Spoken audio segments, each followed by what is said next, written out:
for the most part, are those facts accurate? Yes, Your Honor. Did you get into an argument and into a fight with SB? I don't believe so. You don't think you did? I just know that when she dropped me off, she was yelling stuff at me when I drove off. So what did you do? I just drove off. You didn't do anything? Oh. You didn't provoke a disturbance? No. Good, we're going to trial. Thanks. We'll set. Whoa, pause. That's the judicial version of, all right, pack your bags. We're headed to trial. Notice how quickly the judge shuts this down. No drawn-out deliberation. Boom. Trial date. Done. This matter for a trial. Okay. We will go on the record in the matter 24 CM 202, State of Wisconsin versus Andrew Koti. The state appears through Assistant District Attorney Holly Rockau in person. Mr. Koti appears in person in custody with counsel Joel Feliski. We're set today in this matter for a plea and sentencing hearing. The parties have reached an agreement. Mr. Feliski, can you please recite the agreement for the record? Yes, Your Honor. Mr. Koti has agreed to plead to one count of misdemeanor disorderly conduct with the remaining counts in the complaint dismissed and read in, and a joint recommendation by both parties for court costs totaling. Did you catch that? Both sides are actually agreeing here. That's rare. It's like cats and dogs calling a true sat, at least over court costs. But $443? It's pocket change compared to what's coming next. $443. And I believe he was in the process of a revocation. Was he revoked or did? Yes, Your Honor. As of yesterday afternoon, the final decision from the administrator came in, and he has been revoked, and he will be sent to Polk County for sentencing. Okay. And what charges was he convicted of in Polk County? I believe they were substance use related, Your Honor. I was not originally opted into that case. That was my predecessor, Mr. Pollack. Unfortunately, I cannot speak to any detail as to the nature of those charges. All right, thank you. I can just pull it up. I just am curious.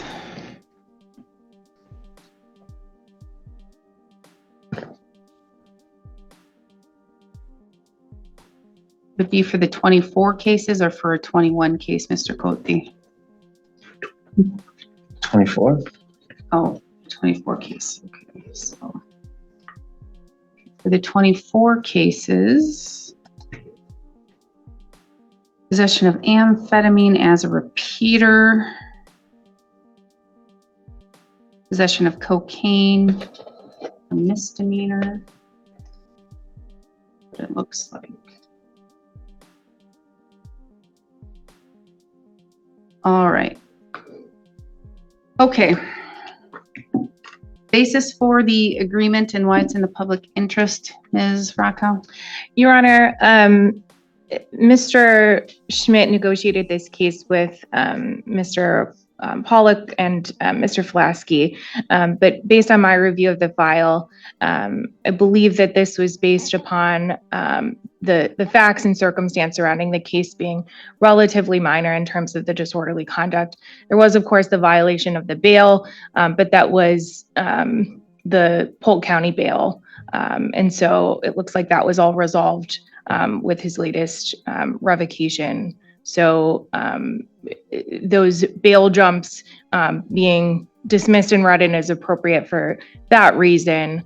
And I don't believe that any additional confinement or supervision is going to be necessary. Translation.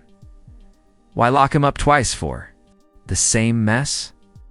Since another county already revoked his freedom, the state here is basically saying, let's not double dip on punishment. Efficient? Maybe fair? That's up for debate. As he is facing that sentence for the revocation. Okay. All right. So we do have victim SB in the courtroom here today, and Ms. Bauer, SB would like to make a statement. Is that correct? Yes, Your Honor. SB may come up here and have a seat at the black desk. and you may provide a statement. If you are going to read something, please read it very slowly so my court reporter can take everything down. Of course.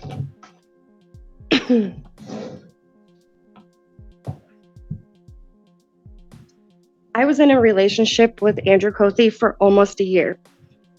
Since we started dating on January 22nd, 2024, I knew there was something wrong with the way he would talk to me or even act. But I was in love. On April 5th, that's when the real anger started. Almost every day from then until the 22nd of October, or the 21st of October, there were fights. He would hit me, but he always thought that he could just make it up. Sorry. On October 21st, we were at a friend's house and he was on the phone with a friend, and just out of nowhere, he called me the B word and then threw a car manual at me. And there it is, the first explosive detail. Notice how the tension just shifted from courtroom procedure to raw, brutal reality. This is where the jury, or in this case, the judge, starts, picturing the violence in their minds. Seconds later, he would spit in my face. But once again, made it up, told me he would never do it again. But just a couple hours later, my world flipped around. On October 22nd, about midnight, we left the friend's house and he drove to a parking area in Grantsburg. I ended up falling asleep in the passenger seat, like I always had. He ended up waking me up to ask me where the drugs were. I handed him what he had wanted, and I went back to sleep. He woke me up again and asked me for the other bag. I said I gave him everything I had, and I didn't have anything else. He got angry and started firing the flare gun out the sunroof. The second time he woke me up, he asked me once again, and I told him the same thing I had told him the first time. This time, he got mad at what I had told him, and he ripped off the rearview mirror and threw it in the back seat. Then he took the passenger visor and ripped it off the car, and then hit me in the cheek with it. The third time he asked, I told him the same thing. This time, he ripped off my glasses, bent them, and broke them. So I thought I was going to try and call for help. He ended up taking my phone and with his two hands, literally ripped it in half. The fourth time he woke me up, I kept repeating what I had told him every time. And this time I looked at him and I looked in his eyes and they were black. It was Chills. That description? Straight out of a horror movie? And it's powerful in court because it paints him not just as violent, but almost possessed. Jurors eat up visceral imagery like this, whether they realize it or not. like Andy was gone and someone else took over. The next thing I knew, he started bashing my head against the passenger window. And all I kept thinking was, I have to get away, otherwise he's going to kill me.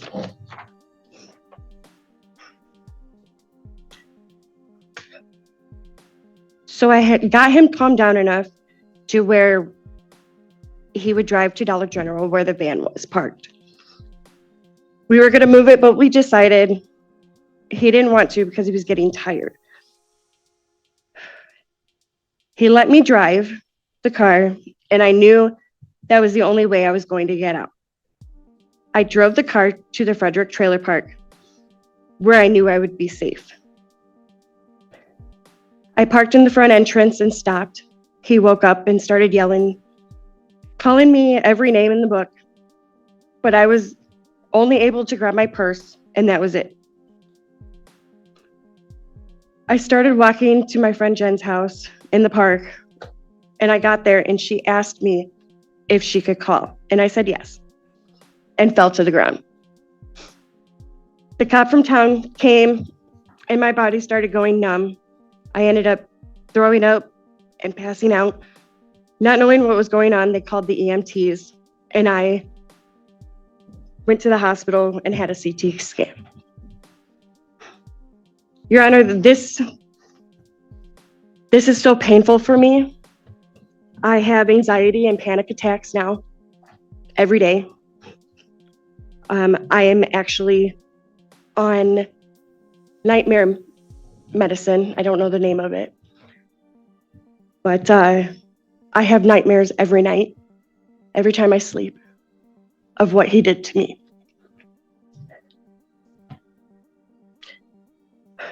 I am in therapy almost either 1 or 2 days a week, and I will be on therapy for at least 3 years, she said. This was 6 months ago, and yet it still gets to me every day. I don't know how I'm going to move on from this. So I'm asking you for some stipulations. 90 days in jail, no contact with me, my property, or my roommates, no possession of firearms, anger and drug treatment, and probation. I don't think it's fair that I have to live with this every day. And That line right there, it's the gut punch. Victim impact statements are designed for maximum emotional weight, and this one nails it. Fairness, safety, justice, Saul. Condensed into one plea. It's hard for any judge to ignore. he would get away scot-free. He has made it to where I don't feel safe. And I will be putting 2 restraining orders on him for both counties. I can't go outside by myself. I can't go to the store by myself. He's already threatened me enough. Thank you. Thank you. Just a bit of information. You only need 1 restraining order. It covers you everywhere. Okay, So Thank you don't you. need to go to both counties. Thank you for your statement. thank you. And for the record, and I'm sure that, well, maybe the state had more information, but that's not any of the information that is contained in the criminal complaint. The criminal complaint is very sparse and just indicates that there was an argument and it may have escalated, but what I have access to doesn't discuss the level of what that argument may have been or consisted of. So, all right. So then the agreement, Ms. Rockau, now again, after hearing the victim, what is the basis for the agreement in the justice or in the public interest?